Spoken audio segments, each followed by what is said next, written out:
They came to demand change, despite a deadly virus, despite the dangers of large crowds, and despite warnings to stay away. It's become a slogan that is pulled in not just Black people, but all kinds of people. Protests against police brutality and systemic racism are spreading beyond cities and mainly minority areas of the U.S. in the wake of George Floyd's death. All are in the name of George Floyd, Breonna Taylor, Ahmaud Arbery, and countless others. Everyone, today people here in Minneapolis and around the country mourned and celebrated a life that we only came to know in death. George Floyd. And in this instant, you have Brother George, where it is so clear it is a lynching at the highest level. Nobody can deny it. And I thank God that we have people in the streets. Can you imagine this kind of lynching taking place and people are indifferent? What's going on, everyone? Welcome back to the channel. Welcome. My name is Chima. I'm Obinna. And we are the Asika Bros. This channel is all about business, finance, and wealth building, but today we have a different topic. Yeah, this is not the video we planned on releasing today, but this is the video that we must release today. I'm sure as you guys are all aware of the protests that are going on in the streets right now. People are protesting the death of George Floyd. And it's definitely an emotional time period in America right now. And I think everyone can agree that this time does feel different. Yeah, very different. Yeah, it seems that we've sparked something new, or it feels new. It just feels like, more things are being recorded. But we felt that it would be our duty to say something during a time like this. Now, as you know, this is not something that we usually talk about, but this is a topic that, it's hard to stay silent on, especially being Black in America. Yes, we are Black men. That's a fact. It's indisputable. It's something that we were born. Can't hide it. You can't change it. Here's another fact.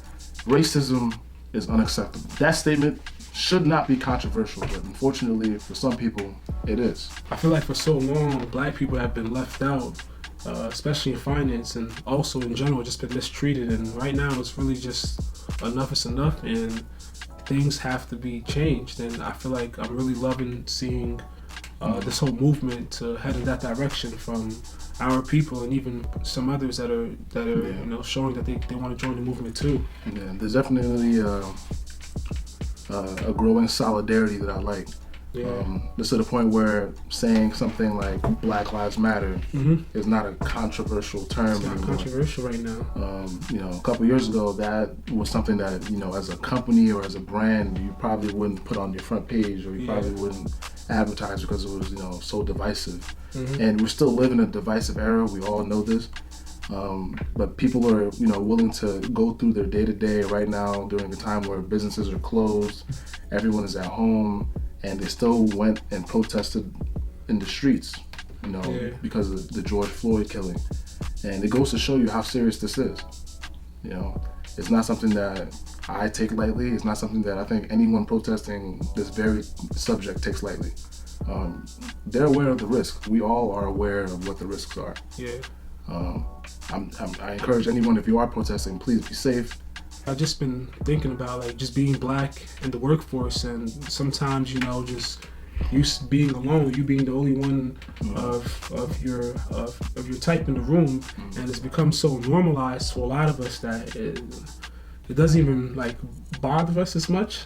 Yeah. Just because that's what it is. Especially me being an engineer. It's not too many of people who look like me in the type of role that I do, and sometimes you just get numb to it. You're just used to not seeing you. I 100% agree. I think to an extent, Black people suffer from imposter syndrome more than most races do. Yeah. I mean, there's a systemic.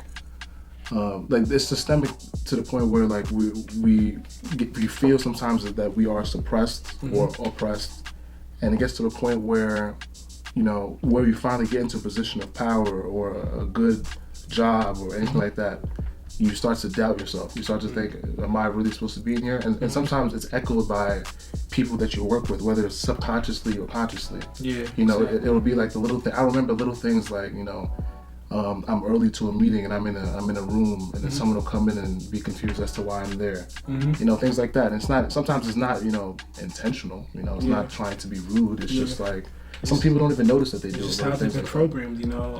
It's crazy because programming is It's so subconscious. That's why I'm really loving the movement, because a lot of people who have never consciously took the time to think about do Black Lives Matter are really now thinking like, yeah, I've never really thought deep into this,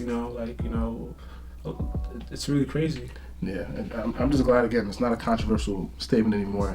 And think about it, like, if you just dissect the term Black Lives Matter, it doesn't devalue any other life. Exactly. It's not saying that white lives don't matter. It's not saying that it doesn't devalue anybody else. It's just acknowledging that, hey, there's a system in place right now that kind of makes Black people feel, less of a person. Yeah. And let's be real, our country has a deep-seated history in which Black people were not acknowledged as a full person.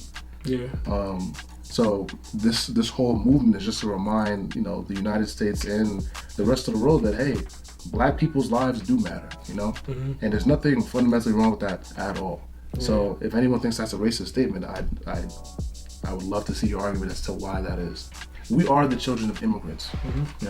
Our parents came here, like every other immigrant, I imagine, for a better life for themselves and their kids. And, we were able to go to a diverse high school. We went to a diverse college.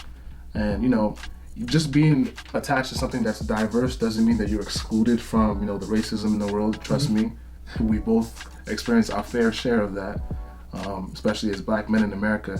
But, the one thing that, especially my dad, like our dad has definitely emphasized is he'd always try to prevent us from acting a certain type of way. And it wasn't, to demean us or to put down another person. It was more so to protect us. He never wanted an instance in which, we could lose our lives because of some strange altercation with anybody, particularly the police. So being able to speak very well or being very polite within any engagement, even if you're the person who is completely, in the right, just being able to de-escalate situations, knowing the law of the land, things like that are things that our parents instilled in us, and I'm sure that's the same story for many Black, kids growing up in this country. Yeah, I feel like my dad always felt like there was a certain look that, people gave to African Americans, like the Black Americans. So, like, sometimes he would want us to kind of avoid, acting this way, acting this look of giving that out. Not to say that he didn't like Black Americans, but to say it was out of protection because how they treat, you being Black in America. The treatment is slightly different than you being an immigrant, but nonetheless, you're still Black in America, and it's still not up to par. That's what it should be. And it doesn't really matter if you think about it, because no matter how well you speak, it doesn't matter how well read you are, at the end of the day, people are going to see you as Black first. Yeah. That's it. They're going to see you as Black. I think I think it was Marquez. I was watching Marquez's video, and actually inspired me to even think about this whole topic to begin with. And he was talking about how it was his goal to just be one of the best creators. Yeah. Like, it wasn't to be one of the best Black creators. He plays Ultimate Frisbee. He wasn't trying to be the best Black Ultimate Frisbee player. He was just trying to be the best. Yeah. And I like that as a similar goal. Like, for me, I've never looked at any of my achievements as I'm this Black. Like, I just look at it as, I'm the IT professional who works here, and my leadership is here. Yeah. And of course, that I'm Black, I will wear that proudly. This is what I am. Yeah. But then I don't want that to define every achievement that I make. I don't want to be looked at into that bubble, just a bubble. Like, we're the Black finance channel. That's not what we are. That's not what we are at all. We are Black men who are educated in finance and would like to share that with anyone else who's excited about finance as well. So. Yeah, and being Black is still an achievement on its own to be a Black creator, but but it's not the only thing. Being Black, this shouldn't be the only thing. Like, you are this, and you're Black. It shouldn't be categorized separately, And also, no matter what your opinion is on this, what's going on right now, this is a revolution, and I think we have to really be conscious of that. This is going to go down in history. There has been things that have been going on right now that we have not seen, people stand by this strongly in probably a while. I don't know, but in my lifetime, this is the biggest I've seen, and it's a revolution, and it will go down in history. You know, exactly. There have been deaths that have made people just more consciously aware of what's going on. You know, Emmett Till, Trayvon Martin, and now George Floyd. Like this is a situation in which like you'll tell your kids about. Like everyone experiencing this right now, this is going to be something that you'll reflect on years from now. What you were doing, what the media was telling you, what you did yourself. We live in an age where everything is documented. The media covers everything, and it seems so sensationalized. It seems like it's a now thing. It seems like it's 2020, but it's always happened. It's just now being filmed. It's being filmed more and more. And I'm grateful for that, but at the same time, it's like how many times we want to keep having this discussion. Every time it happens, it feels like, oh, maybe this time is different. But this time truly does feel like it's different. I do think there's something revolutionary that should come out of this. Maybe as just a country. I just don't know what that is. And that's not really. I mean, who's to say what's supposed to happen? But we just wanted to let everyone know watching this that we stand with the movement. And we hope everyone watching this understands what the movement really is, and that you acknowledge that Black lives matter, and everyone else's lives matter as well. But when there's a house on fire, you put water out on the house that's engulfed. You don't spread water everywhere and say, oh, all the houses are on fire. One house in particular is on fire, and it's been on fire for hundreds of years. And I'm just finally glad this is getting more and more attention. And if you would like to help in any way you can, you should check out some of the links in the description. Donate to some good causes, get informed, spread the word, and continue to play your part. And we'll also leave a link down to Marquez Brownlee's video, MKBHD. I like the video a lot. I too read the Neil deGrasse Tyson, his website, and I read his experience. And I think even if you're not connected to the tech world at all, or astronomy, if you're not connected to anything like that, I still encourage you just watch Marquez's video, read Dr. Tyson's website, blog, and just see it. Just see another person's experience.